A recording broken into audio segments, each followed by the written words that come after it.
how many leaders would choose to stay? Well, the leader of Afghanistan, the U.S.-backed leader, when the Taliban came, got in a U.S. plane with U.S. dollars and ran away, and of course is living on those dollars now. So yeah, there's a lot of cowardly behavior. Good for him. I mean, I guess I'm looking at it slightly differently, which is what's the option? You're the leader of the country. You can't leave. Like Stalin never left Moscow during the war. It was surrounded by the Germans, as you know, for a year, and he didn't leave. And when I was in Russia, they're like, Stalin never left. It's like, yeah, he's the leader of the country. You can't. I mean, like, that's just table stakes, of course. I would say, but you raise an interesting, by implication, question, which is, what about Kiev? Like, you think the Russians couldn't level Kiev? Of course, obviously they could. Why haven't they?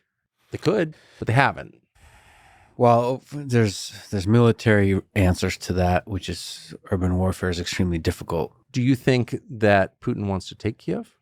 No, I do think he expected Zelensky to flee and somebody else to come into power.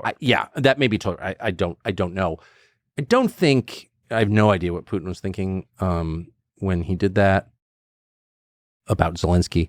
I didn't ask him, but it's a mistake to imagine this is a contest between Putin and Zelensky. This is Putin versus the U.S. State Department. I mean, Zelensky, and that's why I said I felt sorry for him. I mean, as I said, we're literally paying the pensions of Ukrainian bureaucrats. So there is no Ukrainian government independent of the U.S. government. And, maybe you're for that, maybe you're against it, but you can't endorse that in the same sentence that you use the term democracy, because that's not a democracy, right? Obviously. Well, that's why it's interesting that he didn't really bring up NATO extensively. He wants a settlement. And he doesn't want to fight with them rhetorically.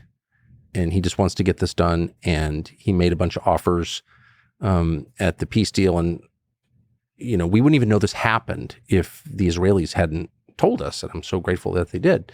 That Johnson was dispatched by the State Department to stop it. And it's like, I mean, I think Boris Johnson is a husk of a man, but imagine if you were Boris Johnson and you spend your whole life with Ukraine flag pin, I'm for Ukraine. And then all those kids died because of what you did.